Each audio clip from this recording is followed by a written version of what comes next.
Bien, como les comenté entonces, nuestra idea es aprovechar lo más posible la potencia activa y disminuyendo la potencia reactiva, de tal forma de tratar de igualar la potencia activa lo más posible a la potencia aparente. Para ello vamos a utilizar lo que se conoce como corrección del factor de potencia. ¿Bien? En general, las cargas con las que trabajamos son cargas del tipo inductivas. ¿Bien? Y las vamos a representar por esta carga RL que se encuentra aquí. Tengo la tensión aplicada, que podría ser la tensión de línea, y por esta carga circula una corriente que le llamaremos IL, ¿bien? La corriente de la carga. Obviamente todo esto en alterna, fasor tensión, fasor corriente. Por supuesto que la carga no la puedo cambiar. Si pudiera cambiar la carga sería más fácil. Porque imagínense que estoy hablando de un motor o estoy hablando de alguna carga doméstica. Pero sí se puede corregir. Tratar de aumentar lo más posible el factor de potencia sin alterar la tensión y la corriente que circulan por la carga. Ese va a ser nuestro objetivo, ¿bien? Aumentar el factor de potencia va a significar aproximar el valor de la potencia promedio, la potencia activa, al valor de la potencia aparente, disminuyendo la potencia reactiva, ¿bien? O aumentar el factor de potencia sería hacer más pequeña la diferencia de fase entre la tensión y la corriente, o sea, por lo cual, digamos, el factor de potencia tiende a 1. ¿Cómo vamos a hacer eso? Bueno, vamos a colocar lo que se conoce como un capacitor o un banco de capacitores en paralelo a la carga que yo tengo, ¿bien? Esta carga del tipo inductiva. Entonces, fíjense que aparece una nueva rama con un capacitor aquí representado, básicamente se conoce como un banco de capacitores. Y en este nuevo circuito, bueno, por la fuente de alimentación, o sea, por esta rama circula una nueva corriente I, por la carga sigue circulando la corriente IL y aparece una nueva corriente en esta rama, que es la corriente del capacitor. ¿Por qué conviene trabajar con un factor de potencia unitario? Bueno, básicamente porque el módulo de la corriente I, que es lo que van a tener que demostrar, el módulo de esta corriente es menor, bien, porque ya vamos a ver, digamos, estamos hablando de fasores, no estamos hablando que estamos sumando números, bien, o sea, se sigue cumpliendo la ley de corrientes de Kirchhoff, y L más IC me tiene que dar I, pero estamos hablando de fasores, por lo cual, como la naturaleza de estas cargas es opuesta, será así, el módulo de esta corriente total I va a ser menor, y eso le conviene a la empresa de distribución. Por otro lado, voy a tener menor potencia reactiva y voy a poder aprovechar más la potencia útil. ¿Bien? Eso por el lado del usuario. A ver, ¿qué tenemos antes de corregir? Antes de corregir, fíjense que era este circuito muy simple. Tengo la carga del tipo inductiva, la corriente IL, por lo cual yo podría calcular si tengo los valores y encontrar nuestro triángulo de potencias, donde aquí tengo la potencia promedio P, aquí estará la potencia reactiva. Esta situación la voy a llamar 1, bien, situación sería la inicial. Q1, bueno, aparece una potencia aparente, S1, y un ángulo de fase, de diferencia de fase entre la tensión y la corriente, θ1. Ahora, el factor de potencia es coseno de θ1, y bueno, puedo calcular P y Q de esta forma. Bien, estas son identidades trigonométricas en este triángulo de potencia. En el segundo caso, una vez que yo corrijo el factor de potencia colocando la rama del capacitor en paralelo, voy a tener un nuevo triángulo, porque básicamente si veo lo que ve la fuente, ¿bien?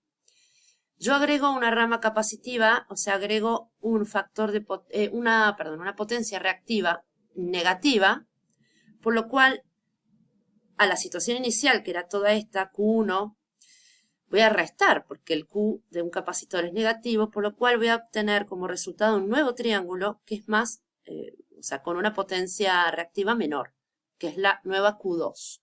Y obviamente el ángulo, θ2, es menor, o sea, la diferencia de fase entre la tensión y la corriente es menor. S2 es menor, pero fíjense que P lo he mantenido inalterado. Eso básicamente sale de poner la carga en paralelo, que sea puramente capacitiva, por lo cual, digamos, esta resistencia, la única resistencia asociada en este circuito no ha cambiado. En la nueva situación, P sigue siendo ahora S2 por coseno de tita 2, y Q2, un nuevo Q, este menor, es P tangente de tita 2.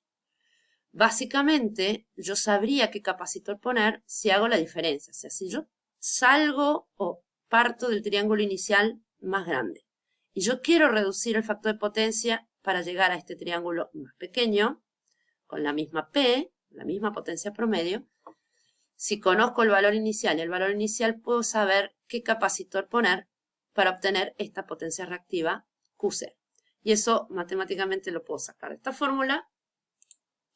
Y con las definiciones que habíamos visto de potencia reactiva, como un circuito paralelo, puedo despejar el valor de C.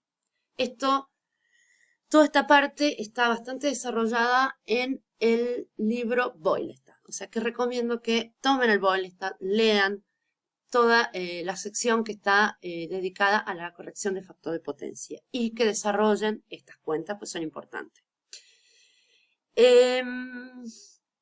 A ver, volviendo para atrás. ¿Por qué en paralelo? Porque básicamente yo quiero mantener la corriente y la tensión en la carga que me interesa inalterada. ¿Bien? Porque si es un motor, o sea, trabaja una cierta corriente, una cierta tensión, tengo que extraer una cierta potencia P, por lo cual poner el elemento en paralelo va a permitir que la tensión y la corriente que circulan por la carga de interés sea inalterada.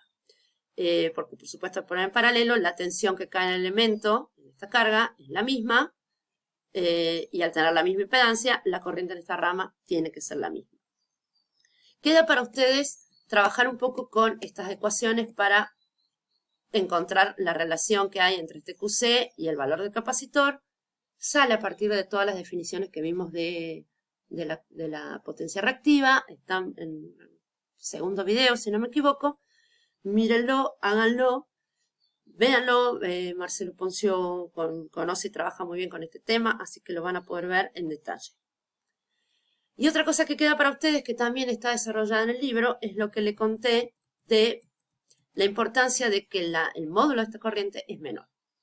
Y eso es muy útil, y por eso muchas veces las empresas de distribución exigen trabajar, por lo menos en la industria, en un cierto rango de factor de potencia y no excederse. ¿Bien? O sea que es importante entender por qué el módulo de esta corriente disminuye. Bien. Pasando ahora sí a el último tema de esta bolilla, vamos a trabajar con el teorema de máxima transferencia de potencia. Vimos este teorema cuando trabajamos con la potencia en continua. Acá va a ser bastante similar este teorema, pero obviamente hay que ver bien qué tipo de potencia estamos trabajando y qué sucede en el circuito.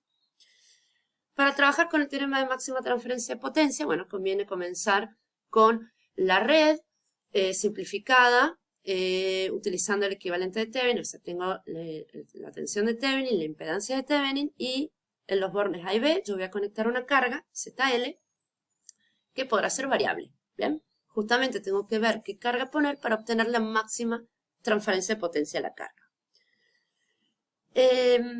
Lo primero que nos preguntamos es ¿qué potencia? ¿Qué potencia vamos a maximizar? Y bueno, vamos a maximizar la potencia útil, la potencia promedio, la potencia activa P. ¿Bien? Es la potencia que nos interesa maximizar porque es la potencia útil del circuito. Adelanto el resultado. Para cumplir con el teorema de máxima transferencia de potencia, la carga que yo tengo que conectar aquí, en los bornes A y B, es el conjugado de la impedancia de Thevenin. Y lo vamos a demostrar. Bien, fíjense que de manera genérica vamos a trabajar con una impedancia de Thevenin que tiene esta forma, resistencia de Thevenin más J, reactancia de Thevenin, y la impedancia de carga de manera genérica va a tener, la vamos a escribir de esta forma, resistencia de carga más J, la reactancia de carga. Si buscamos la corriente que circula por este circuito serie, no es muy difícil, es el fasor tensión de Thevenin dividido en la impedancia total, bien, que es la suma de la parte real más la parte imaginaria.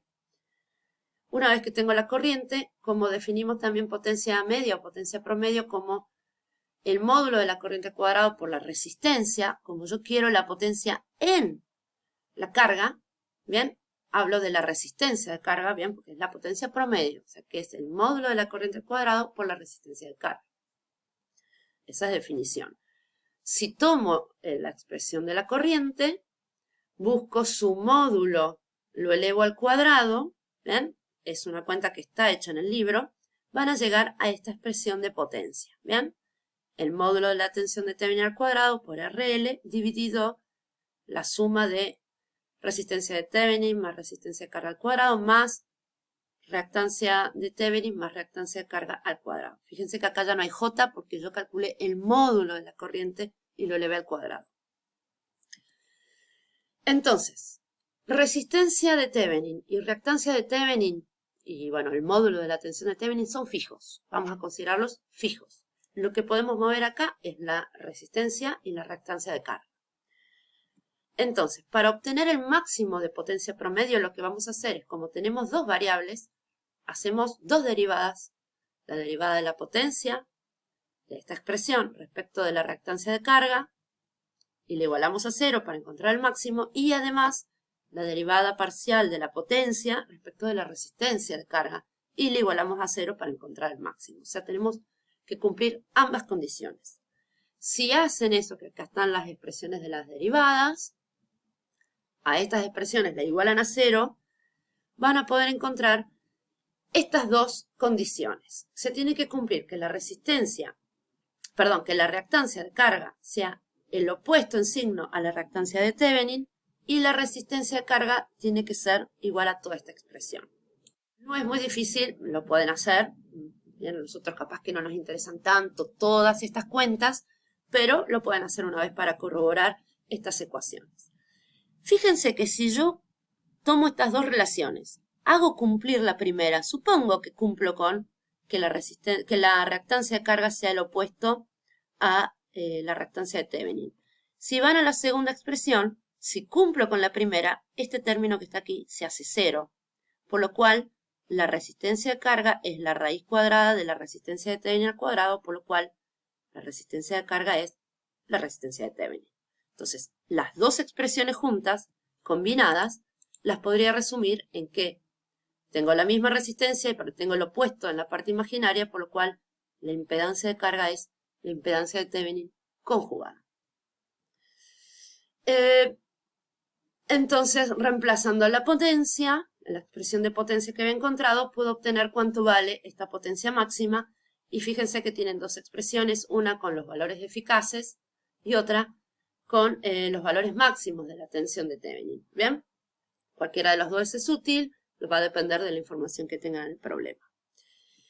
Hay dos restricciones y lo van a ver después tranquilamente en los ejemplos. Muchas veces yo no puedo elegir cualquier valor de resistencia de carga ni cualquier valor de reactancia de carga. Entonces, en ese caso, vean, cuando tengo limitado, muchas veces está mucho más limitado el valor de la reactancia, porque no tengo todos los valores de capacitores o inductores. Lo que tengo que hacer es tratar de cumplir lo más posible esto, aunque no lo cumpla completamente, hacer con lo más posible la reactancia de carga al opuesto en signo a la reactancia de Thevenin y luego calculo la resistencia con esta fórmula, en donde ahora ya, si no cumplo exactamente esta condición, bueno, este término no es 0, pero puedo calcular una nueva resistencia. En ese caso, bueno, para calcular luego la potencia ya no puedo usar esta fórmula, porque esto vale simplemente cuando se cumple con la condición máxima, pero bueno, puedo calcular potencia de la manera que se hace comúnmente con los valores de tensión, corrientes máximos eficaces y la diferencia de fase entre la tensión y la corriente. Por otro lado, también existe la restricción de que tengo que conservar una cierta fase en la carga. En ese caso, con la restricción de la fase en la carga, lo que simplemente se hace es igualar el módulo de la impedancia de Thevenin con el módulo de la impedancia de carga. ¿Bien? Y nuevamente ya no estoy en la condición máxima, pero mejoro lo más posible la transferencia de potencia a la carga. Bien, bueno, terminamos aquí. Fui un poco rápido en esta última parte, pero estoy a disposición para cualquier duda que tengan.